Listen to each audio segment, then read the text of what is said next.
Hello everyone, welcome back to my booktube channel. My name is Beatriz and today I figured we would just talk a little bit about what I've been reading, what I read and really enjoyed in 2021 and sort of my short-term reading goals for the future. So I figured we would just make this very simple, very casual, very chilled. Grab yourself a little hot beverage, a coffee or hot tea. I have my little latte in my chip mug, which I just love so much. So yeah, without any further ado, let's get right into the video. So 2021 was a weird reading year for me, and I sort of started noticing this more towards the end of the year because as I was trying to come up with ideas to do all these types of videos I usually see at the end of the year where people rank the best books of 2021, and some people had like more than 10 books to talk about. And I started looking at my Goodreads list of all the books that I read, and there weren't a lot of books that I had completely fallen in love with. There weren't a lot of books that I had just felt all these emotions that you feel when you read a great book. There were very few books where I found myself wanting to stay up later reading. And so looking at this list, it made me a little, I'm not gonna lie, it made me a little sad because for me, I was reading a decent amount, but it wasn't things that I actually really enjoyed. And so one of the goals that I set for myself for 2021 was to just be more intentional with the books I chose to read, not just in terms of trying to read more diversity, which is something that I also did last year, but that I want to improve upon this year, but also picking up books that, not just because of the hype they're getting from BookTube, but because they're books that I actually think that I will enjoy. Now, from 2021, there's actually 3 books that I want to give a shout out to because I'm not gonna make a best books of 2021 video, but there are 3 books, well I guess 2 of them are series and one of them is an actual standalone book that I found myself really enjoying. And looking at my Goodreads list, these were the 3 ones that sort of jumped out at me and I was like, oh yeah, I really remember enjoying this. But the first series that I'm going to talk about is Who Was Surprised? Final Empire by Brandon Sanderson. So this is a trilogy. I read the first book in 2020 and I absolutely fell in love with it. Just the writing, the world building, the characters were also enthralling and interesting, and I just completely fell in love with it. And then this year I actually managed to finish the trilogy and it was a solid 5 stars for me. I loved everything about this. So in case you don't know, the Final Empire, this first book, is set in a world where basically the bad guy has won. So you know those typical chosen one stories where there's, again, a hero, chosen one that is picked to fight this bad guy, and usually the chosen one wins or the hero wins and everyone lives happily ever after. In this particular story, the Lord Ruler won, and he has lived and ruled for over 1,000 years over the ruling peasant class called the Ska, with a very small noble class that basically have all the power and all the money and all the resources, and then most of the people live oppressed as basically slaves. So in this time period we follow a girl named Vin, where she is caught up in this group of misfits and thieves that are trying to basically rob the Lord Ruler and start a revolution to overthrow the power of the Lord Ruler. This first book is about that, is about the heist where they're trying to rob the Lord Ruler and they're trying to overthrow him. But the rest of the books goes on a completely different direction and it builds a lot from there. And I just thought the ending was superb. It was such a great way to end it, and I was getting a bit nervous towards the end because I was thinking, man, I hope he doesn't do this thing that I'm thinking about, because then it's so predictable and it's kind of an easy way out. But I think the way he did it, I never even imagined it, and it was amazing. So if you like some good fantasy, if you love world building and politics, all these clashes between powerful people, then you will love this. From the 3, I don't know which one is my favorite. Let me get them all for you. So we have The Final Empire, The Well of Ascension, and then Hero of Ages. For a while I thought Well of Ascension was my least favorite, but looking back on it now, The Well of Ascension is focused a lot more on politics. So obviously this one is pretty epic. The third one is also pretty epic. This one is more solely focused on politics and trying to put these pieces together for the ending and setting things up for the grand finale, but I actually really love this one as well. I found that, you know, I love fantasy. It's, I think, the genre that I read the most, but I knew that I really enjoyed like fantasy that revolves around fae and romance and that type of stuff. But this year I also realized I also really love fantasy that has a really good world building component to it, as well as politics involved, and it's just what I really want to read more of. And so again, one of my goals for this year is to read a lot more fantasy series, the ones that I already have the first book for some of them in my bookshelves, but also trying to increase and improve upon that repertoire, because I found that it's something that I really enjoyed. And again, I need to pick up books that I know or that I have an idea that I will really enjoy, because the book in itself can be bad in execution, but the plot, you know, the whole world, the idea has to be there. The second series I also really enjoyed last year, I've also spoken about here on the channel. It is Heartstopper by Alice Oseman. I didn't think I was gonna love this as much as I did when I first read it. I had, you know, heard so many people rant about this series on BookTube and just on Bookstagram in general. I knew very little going into this. I knew that it was about two boys that, you know, fell in love with each other, but I really underestimated how much I was gonna love this, and I'm glad I did, because I went into this with kind of low expectations, or I guess no expectations at all, and it just blew my mind. It's so sweet. It's just, this book feels like a warm hug. Like, that's just what it feels like. It's such a feel-good book, and it deals like, it has some trigger warnings and it deals with some heavy topics, but it's just so sweet, so supportive, and the relation between Nick and Charlie is just so pure, so out of this world. It's so cute. I loved it so much. All of the characters in here, the representation, it was so natural. And sometimes you read books that are written about high school characters and they feel a lot older, or they just feel like they're not real people because of the way they talk and because of the way the dialogue is written. This was just perfect. It was spot on. I think Alice Oseman is in college, or she just finished college, something like that. So she's not very old herself, but I just think these are so cute. They're so lovely. So if you haven't read them yet, please go do so. I cannot recommend them enough.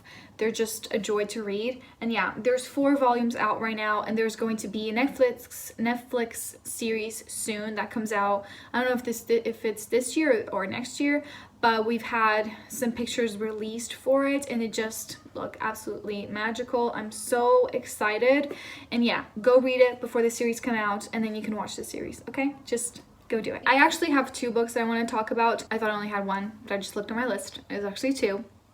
So obviously one of them stuck with me more than the other. So the book that I wanted to talk about also is Educated by Tara Westover. This book is nonfiction, it's a memoir, and it basically is Tara talking about her life and how she grew up, where she was born and raised in Idaho, and she was born to a family of very religious people. They were sort of survivalists and had all these ideas of government persecution and how they had to defend themselves. And so because of this, she never had access to education, to health, to hospitals, to, you know, doctors, to anything. She had, I think it was 6 or 7 brothers and sisters, and all of them grew up in these conditions. Her father had some sort of, I think it was scrapyard, and they would help him on the scrapyard, and as kids, you know, they would get hurt and they would have these horrible burns and really horrible lesions, and they wouldn't go to the hospital because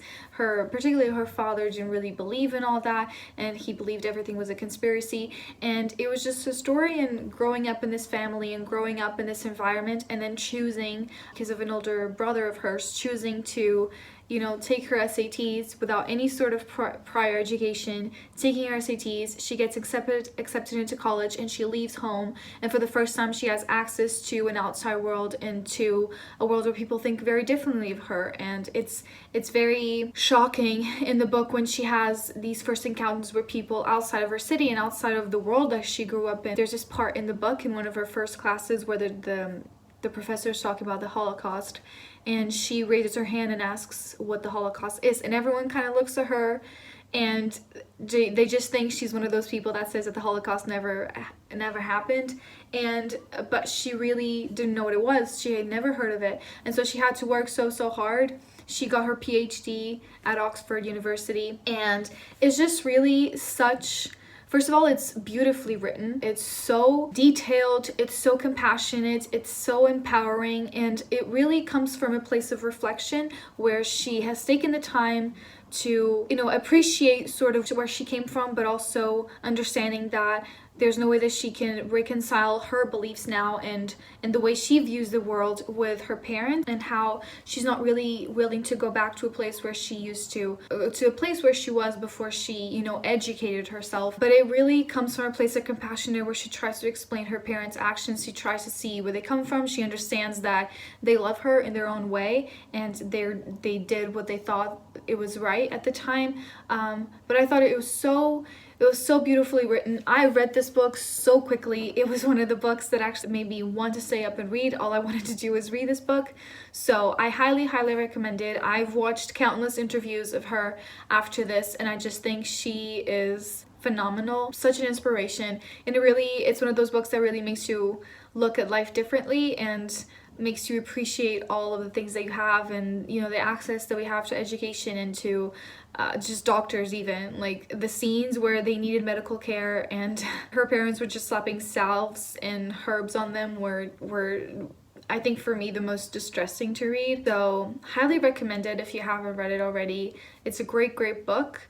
And that's all I'm going to say about it. Now, the last book that I wanted to talk about that I read in 2021 is I'm Thinking of Ending Things by Ian Reid. Listen, I'm not even going to talk about this book very much because you should not go into this book knowing anything. And when I say that, I mean anything, because it is so easy being spoiled. I will say though, I would 100% definitely listen to the audiobook for this, because there's this really pivotal moment in the book where, as I'm listening, I'm understanding what's happening. I don't know how that sort of translates to the book version, but I would just 100% read the book, like listen to the book as an audiobook, because it's one of those books that is just made for audiobook. But basically it is, I think this can be considered horror, and it's about, what is it about? Okay, it's about a boy and a girl that go on a road trip to where she's going to meet his parents. And that's all I'm gonna say. That's all you need to know, okay? It's a very short book. Okay, I think it has like 200 or 200 and something pages, so it's short. It's very to the point. It's very creepy. It's eerie. The whole time you're wondering what the hell is going on. You're not really understanding what the whole thing is about. Why are we taking this road trip? What's so special about it? Trust me, the book will get you in the end. It blew my mind. I don't really like horror movies. I've read a few horror books now, and I think I enjoy them a lot more. But this book, I had to stop listening to this book at some point, especially when I was walking home alone at night, where I just had to play some music or listen to something else, because boy oh boy was I freaked out. So just read it. It's great. Read it, the audiobook, or listen to the audiobook. You will not regret it. And that's it. That's all I'm going to talk about. So, as you can see, from all, I think, the 33 books that I read in 2021, those 4, or I think there's 2 series, but those 4 books are the ones that really stuck with me.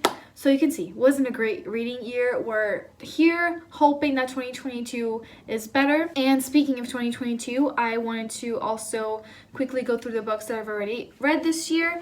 I set my reading goal for 50 books. My reading goal last year was also 50. I didn't get there. Maybe I'll get there this year. I'm already, I think, 5 books behind schedule, which is fine. I'm not stressing about it. I also have a lot going on, so it's okay if I don't read as much as I would like to. So the first book that I read this year was also an audiobook, and it was My Body by Emily Ratajkowski.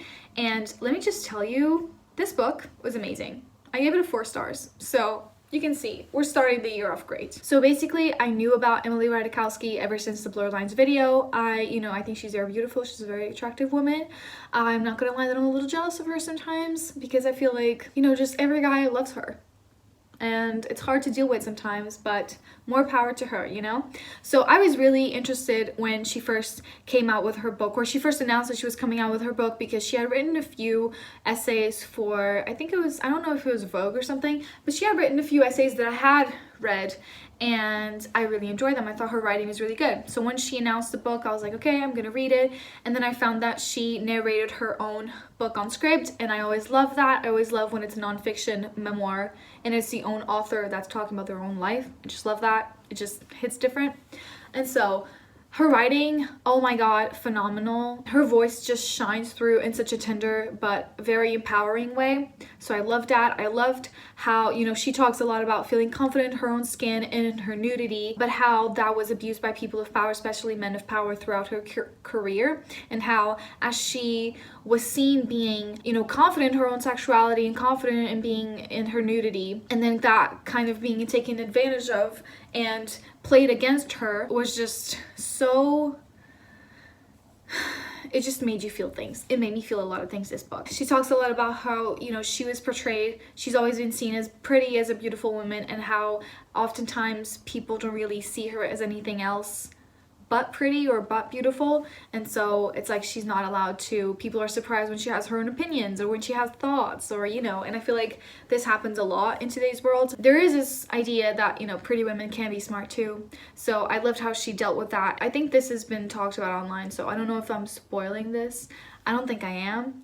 But if you don't want to hear anything about the book, then just skip ahead a little bit. But she is a survivor of sexual violence, and a lot of the essays discuss various ways in which her body has been violated, not just physically, but also in photographers taking advantage of her and billionaires like paying her to, like literally paying her to hang out with them. And I think the act in itself of her writing this book was her trying to take her narrative back and trying to gain control of her body and her own voice. I just thought it was brilliant. There are a few quotes that I want to share with you guys just because I think they explain exactly what I mean when I say that I love this book. One of them is, "The world celebrates and rewards women who are chosen by powerful men." This one really resonated with me because I had really bad body dysmorphia for a really long time in my life, and I remember that I would constantly feel threatened by other women, especially when, you know, I had a boyfriend at the time and I was constantly feeling like he couldn't find anyone else pretty but me, even though like that sounded insane to me, but at the time I just couldn't get past this and I couldn't process it in a way that was healthy. I think this was about her husband when they were still, I think, only dating or they were engaged. Like someone went on a magazine and he says, "Oh, she's so beautiful," and she said that the first thing that crossed her mind was, I hated that he might have ever found anyone more attractive than me. This is exactly how I felt. It just hit so deep. I was like, oh my god, I'm not the only one. I'm not, you know, a narcissistic, arrogant little piece of shit, sorry, but that's really how I felt sometimes. I just felt horrible because I knew it wasn't a normal feeling to have, and it still was something that I was feeling very, very strongly. Whenever her husband first started calling her, you know, that she was a beautiful woman, she said that, "I wanted to tell him that I didn't need boys. I like to say that. I was happy to hear that kind of thing on set when I was making money, but in my private life, I didn't want it. Some part of me was attempting to resist the way I learned to conflate beauty with specialness and with love." There's another quote that says, "I so desperately craved a man's validation that I accepted it even when it came wrapped in disrespect. I was those girls in that room, waiting, trading my body, measuring my self-worth in a value system that revolves around men and their desire." Again, these are just some of the things that she said that really resonated with me, just because of their honesty and openness that she was about this topic, because I feel like oftentimes it's a little taboo because of this whole pretty people syndrome that sometimes surrounds a lot of the conversations that I've had about this recently. But this idea of understanding when you're in a position where you're being taken advantage of, or people are measuring you in terms of just your physical appearance, and how you still sort of crave that self-validation and self-acceptance, like she says, even when it came wrapped in disrespect. So I just think it was really powerful. There's just also this scene with her mother where she says that her mother tells this story quite a lot of when she was younger. Her mother was telling her how a lot of her friends didn't really talk to her and they were mad at her for no reason, and Emily supposedly says, oh, they're just jealous. But she's really young when she says this. And she says, how had I already been introduced to the concept of a competition between women before I even learned to read? So I'm just going to leave you with these. Go read the book. It is so good. Next, we have my reread of City of Bones that I'm doing for the Shadowhunters Read Along that is hosted by Casey, Darian, and Lisa. Listen, as soon as I picked up this book, all of my feelings from like 11th and 12th grade came back rushing. It was just so good. I also did this thing this year where this is like my first copy that I've had of this book. It's a little battered, but I annotated the book, which is something that I think I'm gonna start doing more often. Not for every book, but I had so much fun like tabbing all the book and just writing down on the margins, which is something that I never would have done a few years ago. Let's see. It's like I don't write anything. If you think my annotations are smart, they're not. It's just me saying, can you see? Or it just says, it's fine. I'm fine. Because Jay says, Alec, is that you? And if you know, you know. You know, the girls that get it. The girls that don't. So just go read the books. But I had so much fun just tabbing it, and it just, can you already tell that I'm getting giddy? This book is just, listen, I know they're not perfect. I'm fully aware that these books are not perfect. They have a lot of things wrong with them.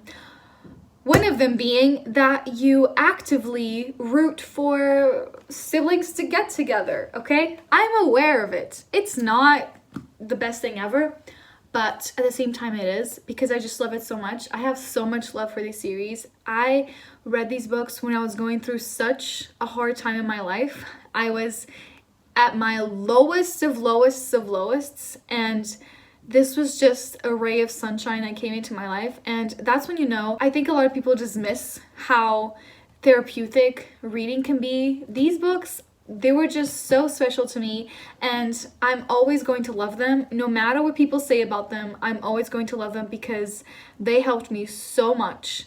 Just these characters, their banter, how much they made me laugh. Jace, which is my forever book crush. I don't know who I love more, Jace or Will. Right now it's Jace because I'm reading about Jace. But once I get to Clockwork Angel, it's going to be Will Herondale for me all over again. But I just love them so much. This book is basically about Clary. And she first encounters the world of the Shadowhunters when she's 15. And, you know, they are basically demon hunters. She finds out about them, and she is forced to sort of group up with them, team up with them, because her mother went missing. And so now she has to team up with these weird demon hunters in order to try and figure out what happened to her mom. I just love them, okay? I'm reading City of Ashes right now. Also so much fun. But anyways, City of Bones. Go read it if you haven't already. It's so good and so special. And you're gonna love Jace, even though a lot of people don't. But I just love it. Okay, bye now. So the next book that I also read was House in the Cerulean Sea by T.J. Klune. So this follows our main character, Linus Baker, and he has always lived a quiet life, you know? He's 40 years old, he has a tiny house, he has his job that he goes to every single day, where he basically works for the department in charge of magical youth, and he goes to these orphanages where he basically makes sure that kids are being taken care of, makes sure everything is in line, but these are special kids, they're magical kids. And then one day, he is called by what they call the extremely upper management, and he is given a highly classified case in which he has to go to this very special orphanage where the most supposedly dangerous children live, which is in this little house in the Cerulean Sea. And basically his life gets turned upside down, and we just follow him along for the journey. This story is also so sweet, also feels like a warm hug. You know, if you just want to feel a good book, I feel like this is a good one for you. It reminded me a lot of Miss Peregrine's Home for Peculiar Children by Ransom Riggs, which I read a couple of years ago, and this is basically that. It reminded me a lot of that, but for grown-ups. It's a story about children, and it sheds light on the innocence of children, how every child needs to be protected and deserves to be loved and taken care of. And, you know, despite all of the kids' harsh past, there's so much happiness involved in this book, and it's just so, it's pure. It's pureness in a book. Now, I'm gonna say this, okay?